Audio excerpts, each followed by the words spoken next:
USA Network deal coming to the end and expiring soon, I can see that going very flat and bad. Your opinions?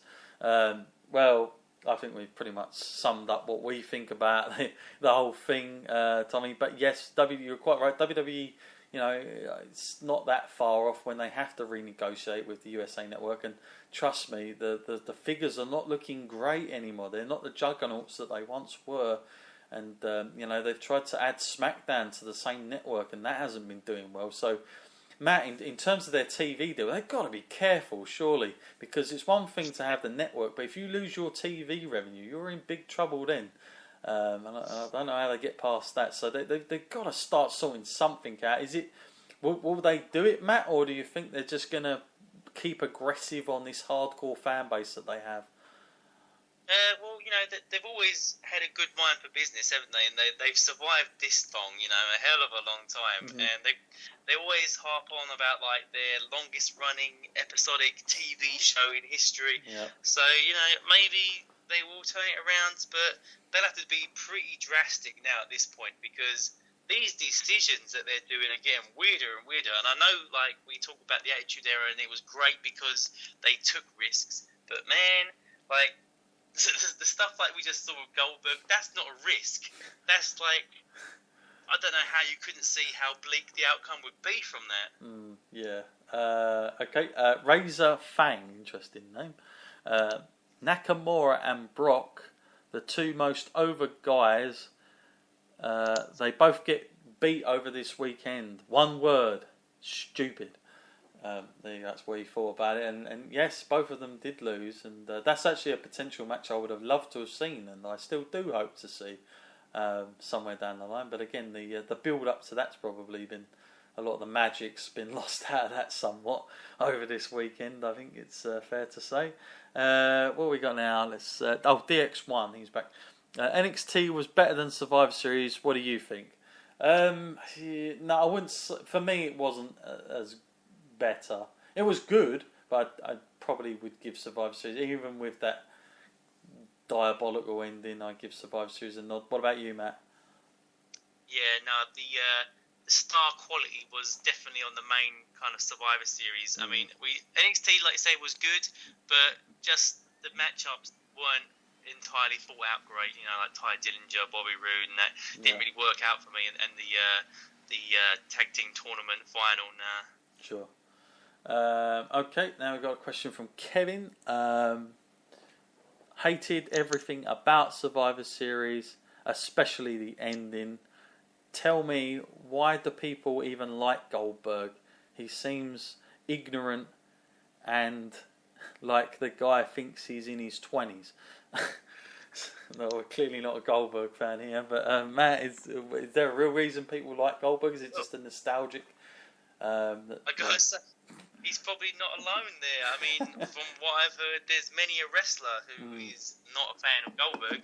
Yeah. But, when you have that kind of connection with the fans, what you're like in your personal life, it usually takes a back seat. Unless you've done something particularly aggressive against the WWE, they usually let bygones be bygones in the pursuit of making money. Yeah, I totally agree with that. Okay, next question. This is from what we got now? Make sure we go on. This is from Lee. He's not happy.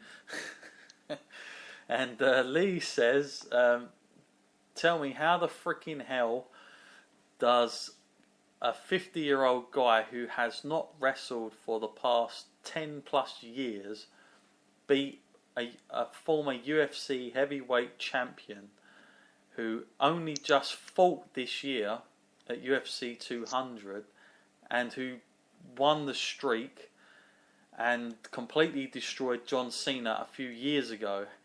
How on earth can WWE justify this? I know it is a work, but I want to suspend my disbelief somewhat. This just takes the absolute mick. I feel like as a fan, they make me want to push the product away. Your thoughts?" That's a good point, and actually what you say, I think most people are feeling like that. I think they do feel like you want to be a fan of WWE, but sometimes they really do things like this that just make you feel more distance from. It's like the same company but a different promotion sometimes. When I look at the WWE, like it's evolved and changed so much that it can never be the same, Matt, as what it once used to be. But because they always bring up the history. There's always those moments there. But it's got a good point, Matt. I mean, what do you think about the whole? We all know it's a work, but the idea that they have done that, do you think WWE have really? I think they've really overlooked it. He's completely right. Brock Lesnar is a UFC fighter, and he did win the belt. I mean, he was a heavyweight champion. How has a 50-year-old guy who hasn't wrestled in 10 plus years won? Well, they had something really, really special in Brock, didn't they? Something that no other sport can say they had. He's done it all, really. Brock has. Mm-hmm. And much like the UFC has Conor McGregor now and that, but Brock was the one that was special about, like, in the whole of, like, pro wrestling, it was Brock. Yeah. He was the most legitimate fighter that there is, because, he's been in UFC. And unless they're going to say in, like, a few months' time, it's Brock Lesnar versus Goldberg inside a steel cage at the UFC, then I don't understand how they're going to say Goldberg deserves to go over on him. Because unless they're going to prove it and say, well, you know what, look at this, Goldberg's a legit fighter, he can beat someone up in real life. Unfortunately, they've really just shot themselves in the foot there, because Brock is the only real deal they got. And, unfortunately now, a lot of fans are now just going to tune out and probably tune into the UFC, because they're like, well, you know what, if Brock is the best they've got and he's beaten by a 50-year-old, maybe I'll go back to the UFC. Maybe Randy Couture will come back and have another title reign. Yeah, Ken Shamrock. Okay, now we've got. Let's take the last two questions here. Joel's emailed in. It's another Brock Lesnar point, but he's put hi guys. Stopped watching wrestling in 2003, but got back in it due to Brock Lesnar, as I'd been watching UFC. I wanted to follow him back to WWE. However, I feel that this decision was a total joke, disrespectful, and completely makes a mockery of the current WWE roster. Why could it not have been a full-time guy that Goldberg wrestled to get over, and perhaps give them a rub further along the line? Why did it have to be Brock Lesnar? P.S. Do you think Brock totally agreed with the outcome? Why didn't he kick off about it? So, it's a good couple of points. But Matt, it wasn't... I mean, I would have preferred it... I think we said it a while ago, didn't we? I was surprised it was Brock that was going to be his opponent.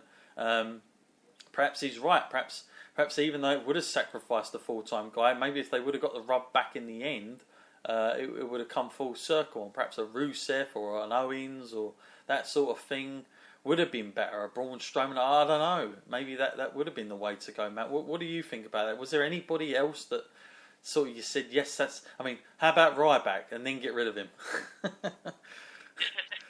Well, it is a big question. They went for this whole big effort, and they even gave the main win of Survivor Series to SmackDown, when they could have just said, well, you know what, maybe we'll put Goldberg on SmackDown. Yeah. Maybe we'll have him on there and have him challenge Undertaker. That might have solved that ratings problem, and then we wouldn't have had to have Goldberg lose. You could have had Undertaker versus Goldberg. I'm not too sure they've had that before, so that would have been an interesting kind of match. But no, they've probably got clearly other plans, and they've said something to Brock backstage to calm him down, whether it's like, here you go, here's $1 million, or, we've got plans for the future. I don't know what it was that they said, but clearly he didn't mind too much. No.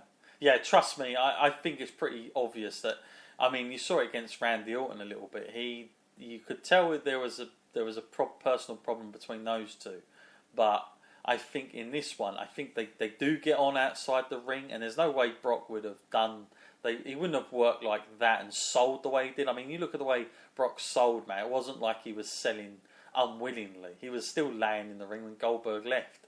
That was totally agreeable from Brock Lesnar's point of view. Now, I don't know. People question Brock's passion sometimes, but I don't question it too much. I think that he does come off like he's arrogant and all the rest, but then that's part of who he is.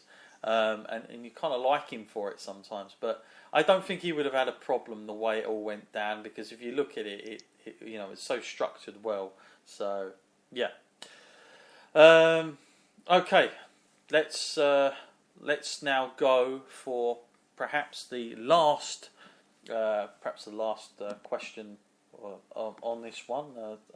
See if I was trying to look to see if we'd had a positive, somebody who actually thought it was an actually good idea to have Brock going over, but there is nobody currently on this one, so it's a bit of a shame that we won't get that. But I thought there would be somebody out there that would have supported Goldberg and given a decent reason as to why they thought he should go over. But turns out I think pretty much everybody is in the majority here, thinking or at least scratching their head as to why that happened and the outcome. But like I say, Goldberg is on Raw tonight.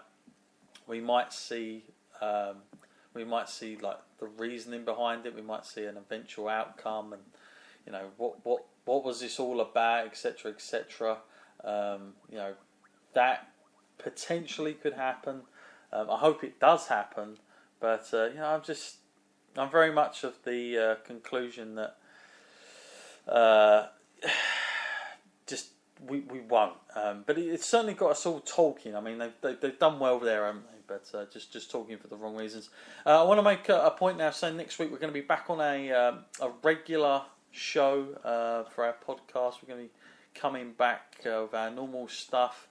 Of course, if you ever want to get in touch with us, like I said earlier, it's the Wrestling Skull Podcast at gmail.com. You guys can get in touch with me there. If you also want to hit us up on Facebook, we have a Facebook page. Just type in Wrestling Skull Podcast, hit the like button. If you're listening to us for the first time, we come on all different platforms now. We're on iTunes, Spreaker.com, PodcastAddict.com, iHeartRadio, all over the place you can get this podcast. And you can pick us up. And once you've hit the subscribe button, you will get all of our podcasts. And you haven't got to keep looking for us. You can it'll just basically, every time we upload a podcast, you'll get it straight in there, and you can just listen to all the shows. So yeah, with all that said, and places where to come and get us, let's take the final question. Matt, we have one last question before we go, and I'm pleased to say that it's not a Goldberg question, Matt. Yay! Yeah, it's a Ring of Honor one, so here we go. And it's Stay Lucky, one of our other regular emailers into the show. He says, "Hi guys, heard some amazing reports on the Ring of Honor television title match. How good was it? Really want to watch this." So we did talk about it earlier, and yeah, like Matt said, it was his favourite match of the night. And I think it was an incredible match, and I think I said to Matt after, I think if this was a WWE match, we'd be talking about this, all year long. That this was probably the best match we'd ever seen. It was like that, isn't it? But of course, in Ring of Honor, just things are so different. But it was a really good match, Matt, wasn't it? Yeah, it was really great, and especially when I can't say I've seen a huge amount of Marty, but what I have mostly seen of him was his time in TNA, and for him to come out there and have that sort of idea of what his character is in my mind, and him to come out there and portray himself so differently, and show off such a decent set of skills, and actually he completely changed my mind about what I thought about him, and that's pretty amazing actually. So I've got complete respect for the guy, and Will Ospreay, of course, we know is an incredible talent. So overall, I just thought it was an incredible match, and like we're saying about the realism in it, and they did a tremendous sequence at the beginning where they were countering each other and reversing and dodging, and it all just looked like it should have been on a Ring of Honor TV kind of quality pay-per-view, not just something that we're seeing at home. Even though I was grateful that we did. Yeah, no, totally agree with that. It was a great match, and really really glad that we got to see it live. Really fortunate. to see that. Yes, so yes, stay lucky, and stay lucky, of course, always